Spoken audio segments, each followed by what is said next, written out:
Close close close.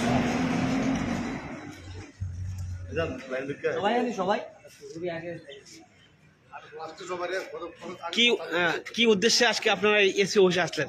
আমরা জন অধিকার সংগ্রাম সিপাহীজলা ডিস্ট্রিক্ট কমিটির পক্ষ থেকে আজকে সিপাহীজলা এসপি সাহেব এবং ডিএম সাহেবের কাছে আমরা একটা পারমিশনের জন্য দরখাস্ত দিয়েছি। যে ওয়াকফ যে বিল আনা হয়েছে 2025 তার প্রতিবাদে আমরা এই কমিটির পক্ষ থেকে আগামী রবিবার 2টার সময় বিশালগড়ে আমরা একটা র্যালি করতে চাচ্ছি। প্রোটেস্ট র্যালি হবে। এই র্যালির জন্য আমরা পারমিশনের জন্য দিয়েছি এবং ইন্টিমেশন দিয়ে দিয়েছি। ওনাদের সঙ্গে আমাদের কথাবার্তা হয়েছে। ওনারা আমাদেরকে আশ্বস্ত করেছেন যে আমরা র্যালি করতে পারব। এই উপলক্ষে আমরা সারা ত্রিপুরা রাজ্যের সকল ধর্ম নিরপেক্ষ মানুষকে এই আহ্বান করতে চাই, এই যে অ্যামেন্ডমেন্ট বিলটা আনা হয়েছে এটা শুধু মুসলিমদের জন্য নয়, সারা ভারতবর্ষের যে যত ধর্মনিরপেক্ষ মানুষ আছে প্রত্যেকে যাতে ওই দিন রবিবারে অর্থাৎ রবিবারে 20 তারিখ বিশালগড় রেলওয়ে স্টেশনের সামনে আমরা জড়ো হব। তারপর ওইখান থেকে আমরা এই প্রোটেস্ট র্যালি করব। বলতে চাই যে আপনারা সবাই অবগত আছেন যে আমাদের ওয়াকফ বিরুদ্ধে একটা কালো আইন এসছে পুরো ভারতবর্ষব্যাপী। তো আমরা যারা সেকুলার ভারতবর্ষের নাগরিক, ভারতীয়, নিজেকে ভারতীয় মনে করি, জাতি ধর্ম নির্বিশেষে আমরা সকলকে আমন্ত্রণ করতে চাই যে আমাদের এই র্যালিতে, এই প্রোটেস্টে যাতে সবাই মিলে সামিল হয় এবং আমাদের আওয়াজ যাতে দিল্লি কেন্দ্র পর্যন্ত শুনে।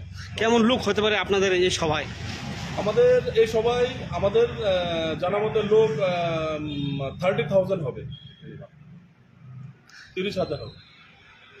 আপনারা কেমন আশ্বাস পেয়েছেন প্রশাসন তরফ থেকে?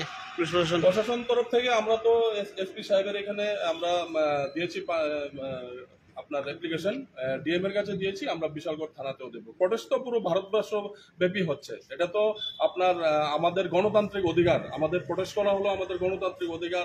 আমরা প্রতিবাদ জানাতে পারি, আমরা আন্দোলন করতে পারি, এটা আমাদের গণতান্ত্রিক অধিকার। আচ্ছা, এই আইনের ফলে মুসলিমদের কি ক্ষতি হচ্ছে আপনি কি বলতে চান?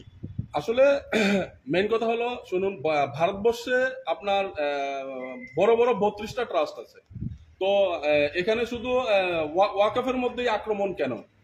আর আমাদের বিভিন্ন যেরকম আপনার খ্রিস্টান, বুদ্ধিস্ট বা অন্যান্য সম্প্রদায়ের আপনার এই ট্রাস্ট আছে।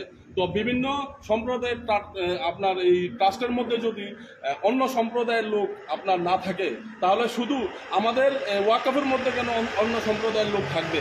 যদি আমরা সেকুলার হই, আমরা যদি ভারতীয় হই, তাহলে যে 32টা ট্রাস্ট আছে, তো ওই সবগুলা ট্রাস্টের আপনার এই ধর্ম নিরপেক্ষভাবে ভারতবর্ষের সকল সম্প্রদায়ের মানুষকে নিয়ে করা হোক না। আমরা সবাই সঙ্গে থাকব, আমরা সাপোর্ট করব। সব সম্প্রদায়ের, সব ট্রাস্টের আপনার এই সব সম্প্রদায়ের মানুষ আপনার পরিচালনা করুক না, কোনো সমস্যা নেই তো। কিন্তু একটা বিশেষ একটা ধর্মের উপর, বিশেষ একটা জাতির আপনার এই ওয়াকফ ট্রাস্টের উপর আক্রমণ, ওইটা তো শুধু আমি না, আমরা যারা ভারতীয় আছে আমরা সবাই এটার প্রতিবাদ করা দরকার।